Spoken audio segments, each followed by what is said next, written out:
podcast. This is a not great parent over here next to me, Nathan Martin. Hello. And I am also a not great parent, Molly Parks. That is true. Yes. That is But true. that's okay. That is okay. I know everybody thinks they want to be a great parent, and in some ways, the word great we do want, but in the context of what we talk about here is we want to be good parents, and we want to be not great parents, because great parents are seeking the greatness that's defined by the world. That's right. Busyness, success, things like that. And we want to be parents who are seeking the goodness that God has to offer. Yeah. Just listening to you say that, Molly, all I thought was, we're in this series right now called Parenting Makes Me Crazy. I think doing that intro makes you crazy. Sometimes, because I mix up the words all the time, and I'm like, great, good, goodness, not great. But I do think it's important, and maybe you as a listener, if you're a longtime listener or a longtime viewer, you could probably say it too. Yeah, or you get like, are they going to do this at the beginning of every episode? We are, because it's confusing otherwise. Yes, well, and I think it is really important. We did that whole series on confessions. Yes, which was really fun. Yes, if you have not listened to any of those episodes, go back. Yes. There are quite a few, and we'll still take confessions if you want to send them in to us. Yes, I think it is so important that we regularly confess on this podcast, and people who are listening can hear it as an affirmation of stop trying to pursue the greatness of the world. Stop trying to make your kid the most successful, the happiest they can be, with the most experiences and all that kind of stuff. Right. And really just center down into the goodness of God. Right. Because within the goodness of God is still experiences and happiness. Sure. And, things that are even deeper, right? Right. And fulfillment in ways that we would not get otherwise. But, I think sometimes we think, if I don't go after this great thing, or my kid doesn't go to the best college or whatever, that their life isn't fulfilling or good, or if they didn't have this one particular experience, then I didn't offer my child any experiences. And that is not true. And so we say these things a lot, but I think like we do in church, some days, we write that phrase, no matter what you think about God, he can't stop thinking about you. And we say it, and it's really directed to people who maybe aren't believers or people who are here for the first time. But I honestly think it is so important for me as a believer to hear that every Sunday as this confession of, no matter how my week was, maybe I'm upset with God. Maybe I'm disappointed about what God did or didn't do. It is important for me to remember, no matter what I think about God, he cannot stop thinking about me. God is only good to me. And it's important because some weeks that don't feel like it's true. Right. And some weeks, I'll be honest, I sit there and I hear, he can't stop thinking about me because I did all these horrible things this week. Sure. But in that same thought process, I go, but he's here. And he can't stop thinking about me because he wants good for me. That's right. And having these abilities, this is really what the church, I believe, and especially in our gatherings, which in some way these podcasts kind of fit under the same thing, in our communication with one another, there are these phrases. We as a church tend to not be as kind of liturgical in that we have these phrases. Liturgical, that's too big of a word for me. Okay, just set in our rhythms of the things we say. There are churches. We don't have structured things that we say on repeat. Yes, right. Peace be to you, and all these kind of things, or God is good all the time, and all the time God is good, right? We tend to not have those, but there is a beneficial to these phrases that we just repeat to one another, right? Every morning I write in our online prayer time on Facebook. People often ask me, "What are you writing in that little notebook?" You have that little notebook. Yeah. What are you writing in that little notebook? I am writing down all the things I don't like about the people who are on Facebook. I'm writing down all of your sins. I'm just so-and-so said get this, them, God. did this, get this person. Get them. Stop it. Yeah. You are not. No, what I'm doing is I'm journaling. But at the end of every time of my journal, I've done this now for 4 or 5 years. Every time I end it because I realized at one point, and I think it's John Ortberg who pointed it out on a podcast I was listening to. He said, it's important. Most of us don't ever say the words, I love you to Jesus. We might say thank you to God. We might tell God how much we love him. We don't ever just very personally say, I love you. So every day I end it by saying, I love you, like I would when I write letters to my wife and such. I always say, I love you, right? And then I end it by saying, Jesus is king, I am not. Because I have to remember that every day. And there's some days, it doesn't mean anything. I write it down because that's what I write at the end of things. But there are some days when I'm really struggling, and maybe I'm struggling with my mental health, right? Maybe I'm really stressed, maybe I'm really anxious, and I need to write down, Jesus is king, I'm not, which means I'm not in control, and I can trust that my king is. Or there's someone where I'm really bitter at somebody, right? Or I've had a really lustful thought, or I've had a really greedy kind of thought, and I need to remember I have no right to do those things because Jesus is king, And I'm me. not. And I think these things. So this has been the longest intro I think we've done, but I think it's about why we do intros. Yes, we do intros so that we can talk longer to you guys. But I do think no, I think the idea of sometimes we just do the things, right? Whatever it is, you're just so that we can stay on track. So that's part of our rhythm. So that, and maybe we're not 100% all in on it in that moment. That's right. But it always points us back to what is good, what is true, and what is right, even if we're not feeling it in that moment. And I think that's important, especially when we talk about what we're talking about today. We're in this series, Parenting Makes Me Crazy. Parenting. We could have named the podcast that. The podcast, the not great. What would our intro be then? That's right. That's right. What would end up happening? I was listening. I QC these quality check. Well, yes. Quality check these podcasts because I'm usually the one that's editing them, and so I'm just trying to make sure I didn't miss anything or whatever. And so I was listening to it in the car the other day, and my daughters are like, "Oh, the not great, terrible, horrible parents podcast again." So maybe we should call it the Parenting Makes Me Crazy podcast. But Not, we've been talking. not great podcast. Yes. We've been talking about mental health just in general. Yes. But it really kind of came about, one, because, we know lots of people are concerned about it. But we got a book. Yep. We went to a conference for family ministry stuff, Yes. and there was some new information presented in a book called What Parents Aren't Telling Us. Yes. Or What Parents Wish We Would Know, or something along those lines. We'll put a link to it in the show notes. But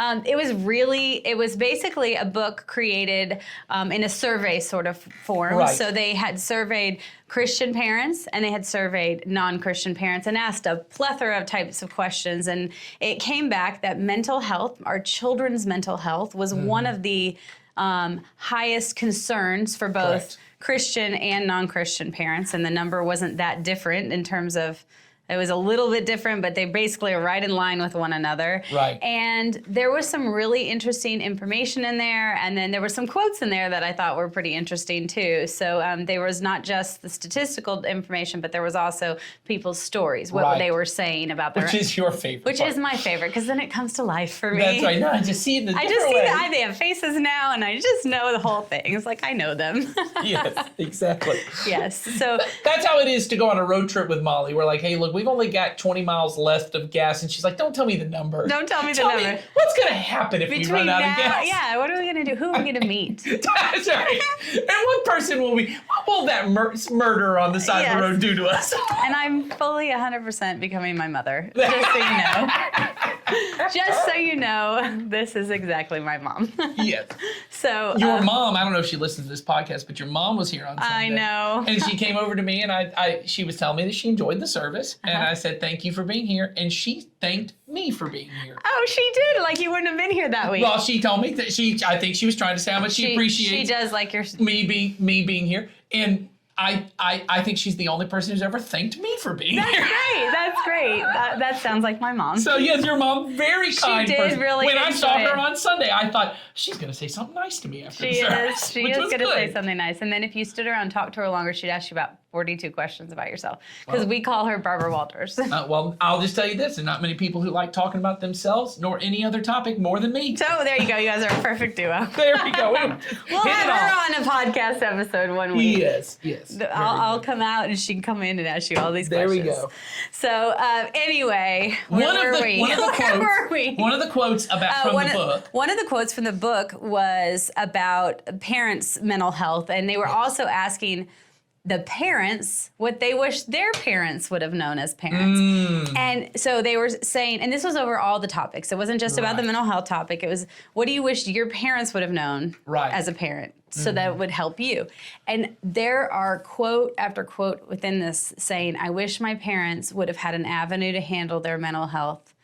Or I wish my parents would have had somebody to talk to, or I wish the church would have supported a conversation around mental health, Right. or I wish that, I wish that it was okay for our family to go to counseling. Like there were Right. a quote after quote after quote in that, and I thought that's pretty telling. Yeah. Well, I think it's pretty accurate for what most of us have experienced, which is we've already done an episode on what's the role of therapy, right? Why are we even talking about mental health as a church, right? Right. And we just care about spiritual health, and we've already addressed that. We've addressed in the previous episode about how do I talk to my kids in a way that they want to talk to me Right. about their mental health. But I think one of the bigger concerns is I don't even know how to talk to my kid because I don't know how to handle my own mental health. Right. I've got so many struggles of my own, and honestly, my biggest fear is that if I'm struggling, my kid must be struggling or struggling worse than me. Right. If I've got anxiety, they must have it worse than me. Right. Exactly. Or, if we have a family history with this mental health, this specific disease or disorder or whatever, my child's, it's inevitable that that's going to be a thing for them. Or just this overwhelming fear that our children are going to be burdened with this mental health issue. Right. Because, let's be real, it's everywhere. Yes. And in lots of different areas. And it's a conversation that happens in schools, as it happens in churches, it's happening. So our children it's not something we bubble up for our kids. Like, we don't want to do that. Well, and I think really it's important to mention that for many of us, not all of us, but for many of us, talking about mental health is really a skill that just wasn't developed. Right. Right. So you're talking about, I wish my parents knew how to do this, because if they could have prepared me for it and helped me understand how to deal with my mental health, then I would be better prepared to help my kids deal with it. Right. You know what I mean? And it really, just like when anything. you see groups of people in the past, always the joke is, one of my kids said something about like, when would you want to live if you could live any other time, or something like that. And I said, I don't know, sometime after they invented toothbrushes. I agree. Deodorant, toothbrush. And I kind of like where we live now because, and this, when dental health, right? Mental health, dental health, it rhymes. Well, okay. This is now going to be a dental health podcast. Right, but that's a skill that had to be developed, because even once they give you a toothbrush, you did not have the skills and the time and the rhythms of life put into brush my teeth. Some every people morning. still don't. That's right, and you got to develop those skills. And the kids got it a little better than the parents did, and then those kids were able to pass it on better. And I think it's very similar around our conversations with mental health. There are entire generations of people that just their way of dealing with mental health has been different because it just wasn't talked about as much, right? And we've talked about, even within the church, there are a lot of people who are like, no, that's not a Jesus issue. You shouldn't even be talking about that, right? You don't need therapy. You don't need to talk about that. You should just trust Jesus and deal with it. And so there are entire generations that it's not that they didn't or did struggle with mental health. It's just it wasn't a conversation. Right. And now, sometimes people who are parents now feel like, well, no one really equipped me for this. And now I've got to figure out how to talk to my kids. And that's the fear is, I want to foster healthy dialogue with my kids. I might, though, be better off just kind of pawning that off on someone else. Who can talk about it. Because I feel like I can't. So that's really, I think, what we're trying to figure out here is, how do I deal with my own mental health struggles or learn how to talk about it myself so I could even talk to them about it? Yeah, and we're not even talking about people who maybe have like clinical mental health struggles. Oh, sure, some kind of chemical. I can say for me, like, I have sometimes a hard time identifying and articulating what emotion I'm feeling. Oh, absolutely. So if I don't do that, and I don't teach my child how to do that, then I can't expect that I say to Henry, what are you feeling right now? And he's going to be able to identify what that is. I told Molly right before we started filming, I think today I had the first panic attack I've ever had in my life. As far as I can tell, my wife's had a couple, and she identified for me. She goes, I think this is what's happening. And then asked me a bunch of questions. She goes, yeah, that's what it feels like for me. We've just had a difficult week, really, of parenting, and emotions were all kind of up here, and chaos was all kind of up here, and it's just one of those periods of time where I didn't really have a break. I didn't really have much of a time, my normal kind of routine of dealing with it. I had home stress, I had some work stress going on. It was all compounding. I ended up at our gym after a difficult morning with my children. There. Yeah, just getting to the gym. And I sit down, I told my wife, I said, I can't even think straight. I'm barely seeing straight. I don't want to go sit down on a piece of equipment. I just need to sit down. And I said, I feel like I'm having a stroke. And she said, what's the matter? I said, my heart is pounding out of my chest. My neck is all tight and backed up. She goes, I think you're having a panic attack. And so luckily, we had a parenting ministry event Oh, yes. where Jason had talked Those about were great tools. yeah, some tools around it. And one of them, I'll just say the one that was helpful to me, at least in this, was The 4 or 5 thing. You count down from 5, so I think it's 5 things you can hear. This is at least what I did, whether it's what it is. Yeah. So 5 things you can hear, right? 4 things I could feel, or some maybe it was reversed, but that's what I did. 5 I can hear. Different senses. 4 I can feel, right? 3 things I can smell. See. 3 things I can see, 2 things I can smell, 1 Just thing I can something taste. to make sure. I'm trying to get focused, getting my body and my Clarity. mind focused on the same thing. And so it was helpful. It was definitely the helpful. one I often find myself doing, and I've found myself doing it quite regularly, is you breathe in for 4 seconds, Right. hold your breath for 4 seconds, breathe out for 4 seconds, hold your Right. breath for 4 seconds. That has Yeah, helped. that's that a good helps. one, too. Now, if I'm already too wound up, then I have to do something like you're talking, where I have to focus on one thing or a few Yes. things, and then start to do that breathing. Well, and I want to give my wife credit. She was very helpful in the situation of she's had a lot of anxiety struggles in her life, and panic attacks have been a thing. And so she was helping me do breathing and all the kind of stuff. There's a lot of techniques. I didn't bring this up so everyone could just feel bad that Nathan had a panic No, attack. but it's reality of life. Like we're just parents too, and Yeah. everybody has to deal with emotions and their mental health in some way, shape, or form. Yes, and I think being able to be equipped to handle it in the moment. I think there's this feeling. I know I felt it before, and honestly, I think with my wife and then also with my children and all of the just caring for other people, understanding more. They're really the idea that we've often had around mental health. If you're a Christian, is if I'm close enough to Jesus, I won't have a problem. I'm not going to have a problem with any of these things. I think I felt that before at some point in my life, but I think the important part and the way I've been saying it lately, and you and I were talking about this the other day, is health is not about whether or not you ever get sick.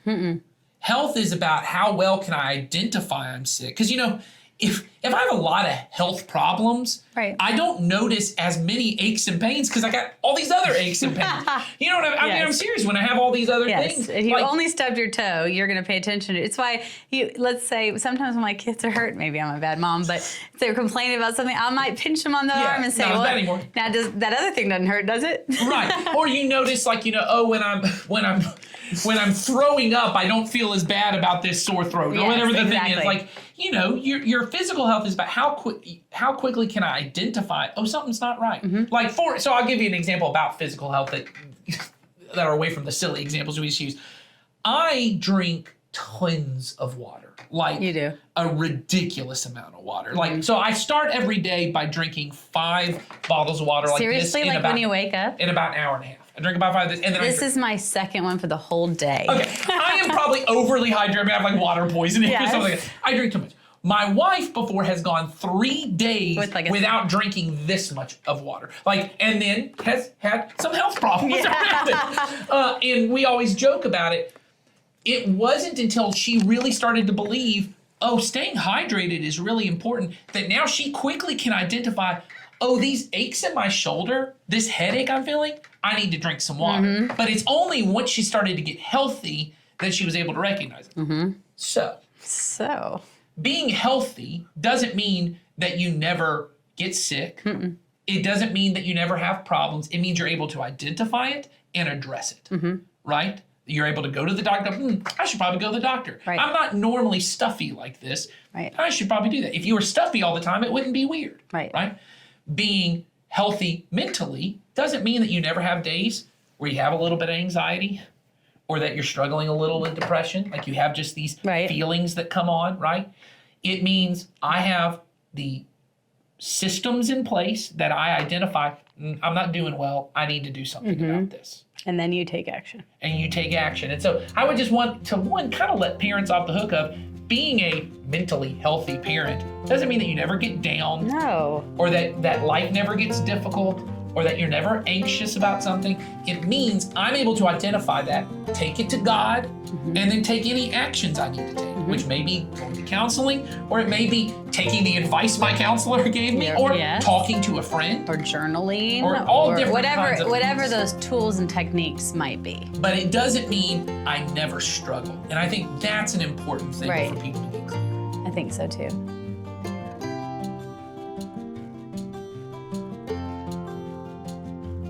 So as a parent, I know we often take a look at our kids' mental health and we think, all right, time to deal with it. Time to take care of their issue. I'm here to fix you. I'm the parent. It's my responsibility to fix you. It's my responsibility to make which that's what the greatness of the world tells us. Yeah, I hadn't thought about that. We have a little board that we write down all the things that we're going to want to talk about. And then we don't talk about them. We don't talk about it. And we might talk about a third of them. Our boards end up often looking like those crazy conspiracy theory boards where like everything's connected by string and we're like... They're really just because we both have such ADHD that we could go and do a whole different podcast that we never intended to do, but the board helps us stay somewhat on track. Yes, praise be to the board. Yes. So we need to talk about this, which I didn't think about before. Do we need to pause and rewrite the board? No, I'm okay. Okay. You're right about when you say that we feel this responsibility for fixing our kids. And we often use this language in our discipleship program, and especially around when we're trying to be a light to people, we're trying to be an influence, is often we get mixed up on responsibility to the people in our lives. I'm called to be responsible to people. And what that means is I'm responsible by God to love people, to serve people, to help people, to be compassionate to people, to listen to people, all those kind of things. I have a responsibility to you, right? But I am not responsible for you.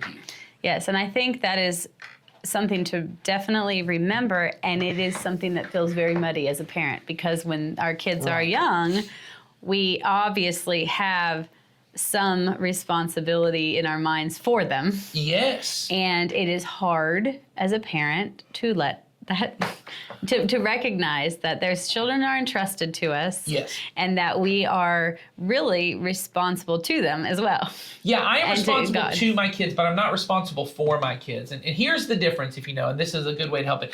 Responsible for is it's my job to fix everything for you and maybe even fix you, right? If there is a problem that you are capable of solving, it is not my responsibility for you to fix it for you. Okay. So, and we've talked about this before. I don't know if we've done this on this podcast, but I know we've done it in our parent seminars about helicopter parenting, which is all responsibility. And there was a lawnmower parenting. Were you there for that one? Yes, I was there at that one. That was a great one. That was a good one. Yep. But the responsibility for fixing things for my kid. So my kid should be able, if my kid has the ability to go and speak to their teacher about their grades, they are responsible for doing that. I am not responsible for fixing that situation for them, right? I'm also not responsible for protecting them, which is tough for a lot of parents, if in particular, if they are capable of protecting themselves, all right? So when you have a child, right, and what I mean by this is, if my job, and this is the way we often see it is, and I'll talk about teenagers, right? Let's not talk about little kids. If your kid's standing in the street, you should go get your kid. Get them. Right. If you got a 3-year-old in the street, go get them. If they're about to touch up. About when they're getting older. I'm talking about often what we mean by protecting is I want to protect your feelings. I want to protect you from information. I want to protect you from getting hurt by somebody else. I want to protect you from doing poorly. I want to protect you from not succeeding. Right. All those things. All these different kind of things. I'm trying to protect you from something that you should be able to protect yourself from, right? I can't spend all my time protecting you. And so often when it comes to mental health, we spend a lot of time trying to protect them from information because I don't know how they'll deal with that information. Right. I don't know how they'll deal with it. Or I'm trying to fix situations so they never have to be anxious about it. Right. Or they never have to feel sad about it. Or they never have to do this.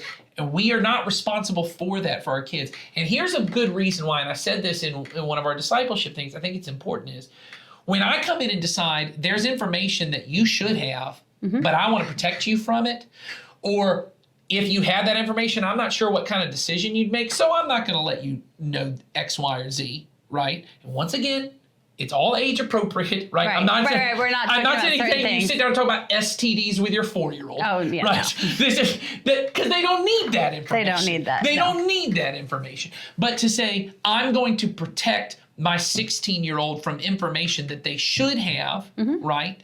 And I'll just say this.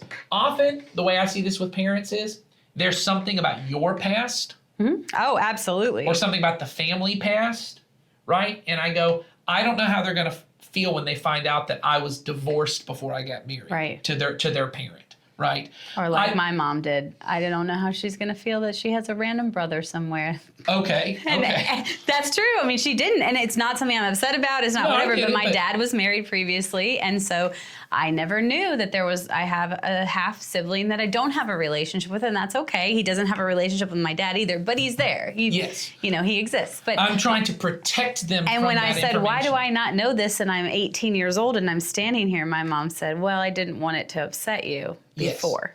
Or even in my dad's past, I know that for my family, there were things my dad told us about his life before he was a believer. Yes. Right? And even his life as a believer that were sinful, that were things that were dangerous, that were all kinds of stuff. And honestly, he told us that. And I know a lot of parents go, oh, I don't want to know let my kids know I did that. Right. Or that happened, or that X, Y, and Z. But he told us because he wanted us to know, one, you can trust me. Yep. Because at some point you're going to figure out, or you're going to reason it out, right? You know, that when kids sit down and they go, wait a second, you got married 18 years ago and I'm 19, math. They're gonna figure it out. And Yes. you chose not to tell them. Well, They can do and that. then they're going to perceive it as a lie. So there's Well, that that is, whole thing. so that's a whole other issue. That's a but- whole other episode. We'll do it. But there is something to, I'm trying to protect you because I don't know how you'll feel about this. Mm-hmm. I'll say this, and this was not what we were intending to talk about, but I think, No, it's, but I I think think it's it's- important for the conversation. One thing that was told to us when we were going through foster and adoptive trainings, they said children should know everything about their family of origin, and that they're they call it life history Right. in the foster system. They're basically who they are, what happened to them, who their parents are, all that kind of stuff. They should know everything by the age of 10. If you have waited till 10, you have waited too long. Yep. And they said age appropriate, right? Because there may be things in many cases for many children in their family that are pretty tough, and that they could not comprehend what certain terms and ideas mean. They should understand in a conceptual way by the time they're 10, so that they can grow up knowing, one, I can trust these people, and they don't have a ton of questions about themselves. And so this is why I always say to parents is, when you are protecting them from, I don't want them to know that this bad thing happened, or I don't want them to know about this part of who I am, or their family history, or any of that. You are now taking responsibility for protecting them from something that they should know. Right. Right. And you then, if you choose to say, I'm going to not protect you from this, you then get to be responsible to them to help, because helping is a responsibility. Helping is Let me help you process this. But when you wait until they're 16 and they find out, or honestly 13, you wait till they're 12, 13, and they find out something and they think you hid it from them, Ugh. you now don't have the right in their mind.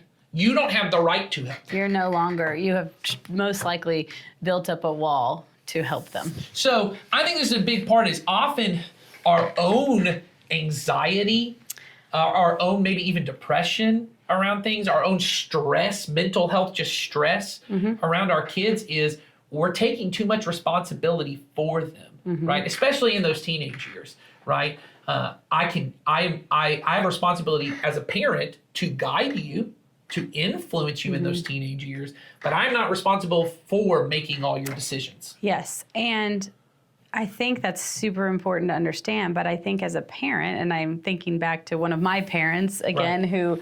who had some of their own things that they didn't deal with, so then they tried to protect me from things, or it would crop up in the way in which we interacted. Yes. It's so important as a parent that we deal with our own mental Yes. health first, because we were talking about it related to an airplane. When you're on an airplane, they tell you put your own oxygen mask on first before you Yes. help the other person. And I think as parents, we have got to just take a look at our own mental health, mental state, whatever that may be, and really address it, because if we don't, we will just pass on Yes. that inability to process things or that inability to handle mental health things in a healthy way. Absolutely. And I think, it's not easy. I don't like to do it. Yes. I mean, I don't like to, like I said, it's hard for me to identify an emotion before I even sit down and do something. And it's not always fun, but it's so important to do it. Well, and you are responsible for Yes. your own health. Yep. And your own emotions and your own mental health. You are responsible for, you're not responsible for their health or their emotional No. and mental health. You're responsible to help them with it, but you are not responsible for how they feel, Right. how they do stuff. But you are responsible to handle your own. Mm-hmm. And so often what happens is I'm worried, and I know all we've talked about is protecting of information. There's other things. I'm worried that my kid is really struggling in school. Right. And what I mean is not with their school. Something between them and a friend. Them and their friend. I don't see them hang out with that person anymore. And anytime that name gets brought up, they seem upset or they seem whatever. And I'm worried something has happened, and it makes me feel a certain way that they're struggling. Right. And so when I come into it with all of my anxieties about what Right. that means, right? Or my own feelings about it, I'm now complicating their feelings when what I want to do is come in and help them Exactly. and guide them. I'm also trying, and I see this with a lot of parents, I'm almost asking them to help me process my emotions. Yes. Hey, will you help me? Because I'm really worried you're upset, and it makes me so upset. I hear parents say this a Yes. lot. Do you know how it makes me feel when you... X, Y, or Z. Well, I'm not responsible for you, Mom. Right. Here's what I'll tell you. Teenagers do understand they ain't responsible for you. Yeah. And I ain't responsible for your feelings, Mom. our kids are not responsible for our feelings. And so I'm the one who has to deal with, okay, parents are great at worst case scenario. And Jason calls it a catastrophizing, Catastrophizing, yes. right? I catastrophize this thing. Okay, they're hanging.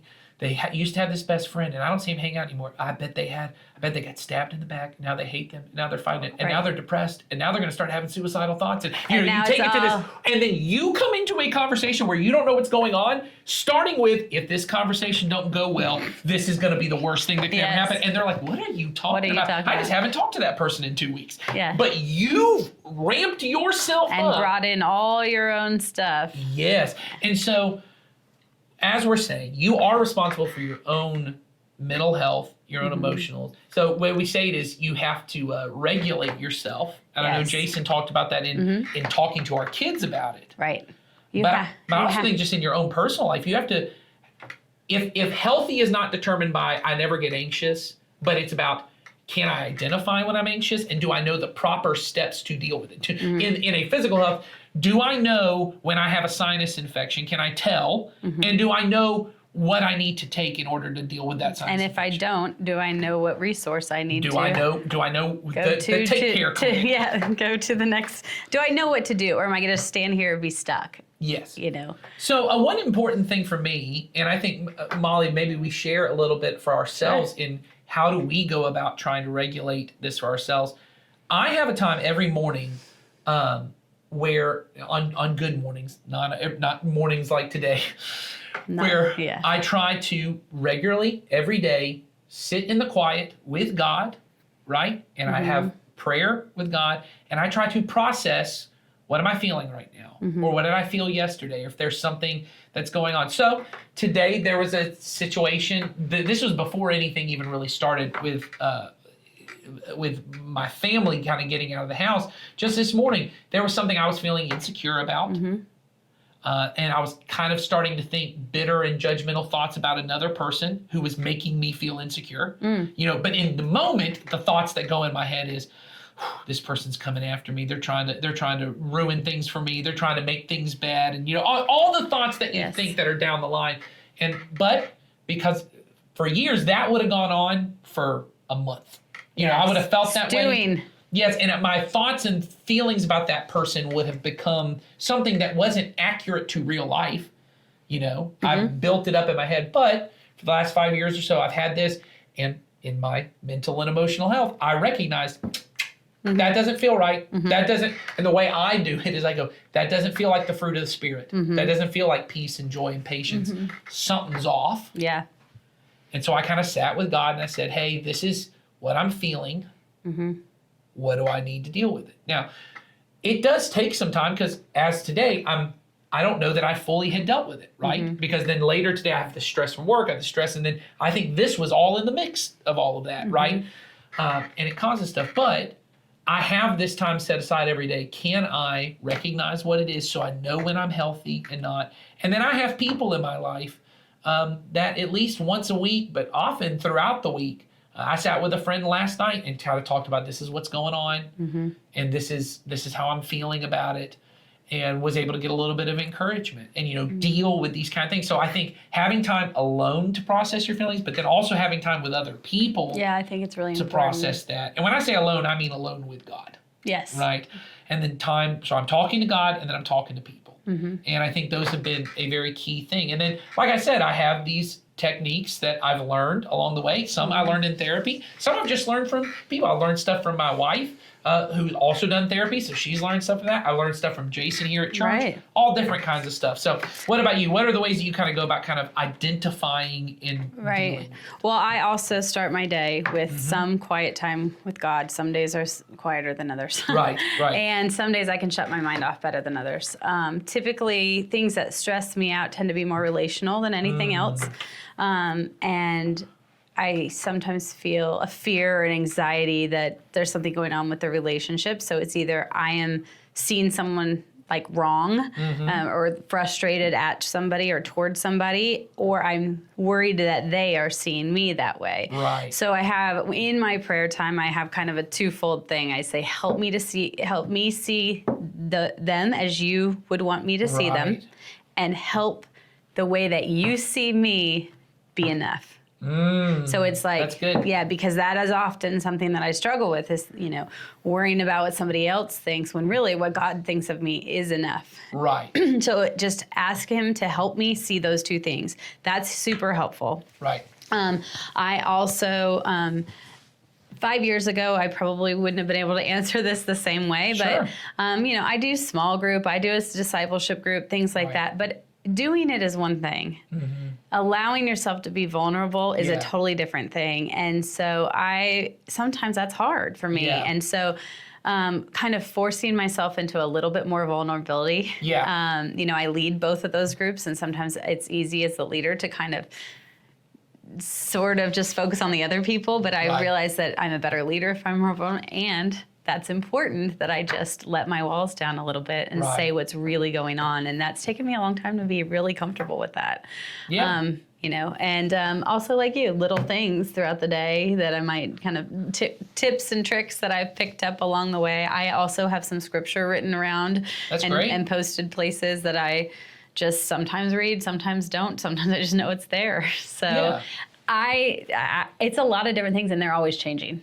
Well, and I think so here's the important part that I want to take from what we're talking about. I think when you talk about regulating yourself, and maybe you've heard this and you're like, I don't even know what that means. I think those are really the two key steps, and there may be sub steps that under them. Oh, yeah, I mean- right. But the two key steps are I got to identify what it is that I'm feeling, and I think that's honestly a daily thing. And some days you may go, I'm not really feeling much anything. I'm just feeling fine. Like I'm feeling happy. I'm feeling grateful. I'm feeling content. But there may be some days you go, I feel a little bitter, or I feel a little disappointed, or I'm feeling a little misunderstood. Misunderstood. There's all different. We've talked about the emotions wheel. Maybe that's helpful for you to go through the emotions wheel. So identify what it is, and then take the appropriate step that's afterwards, which in my experience has almost always involved another person. And that's the vulnerability part. Yes. It may just be, I'm gonna tell my spouse this is how I'm feeling. Yeah. Or I'm gonna tell a close friend. Or I'm gonna tell my small group. Or it may Or be, if I want to shut down and not talk to anybody, I'm just going to show up for something and be there and, and say it to one person. Like, it was hard for me to get here today, but I'm showing up.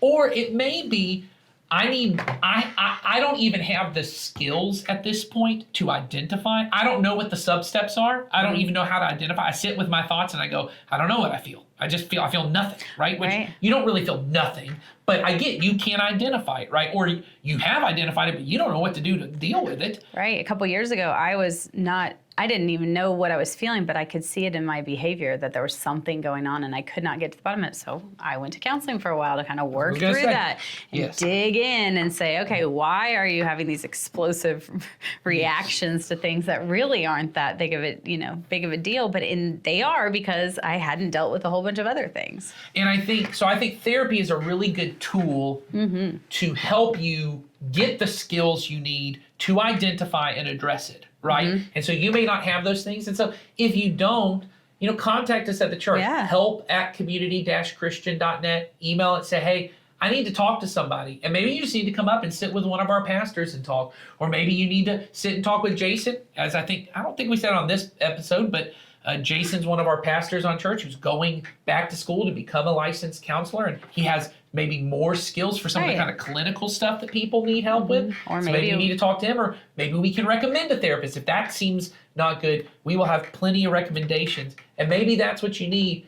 Or maybe you need to get in a small group and you just need to talk to some people. You need to we have, for you moms out there, we have a MOPS group, which is a mother's group that meets on Wednesdays at 10, I believe. Yeah, maybe you just need some friends or some people around you to talk to. And to feel part of a community of people that, you have someone within that you feel like, what, I can let them in on what's going on. And they can maybe help you identify, hey, you need more help or you need this, but I think the important part is, as I'm trying to help my kids deal with it well, and you don't have to get it perfect before you talk to your kids. You just got to get that oxygen mask on and start taking breaths. Yes. You got to do just something. So begin to identify, where am I at?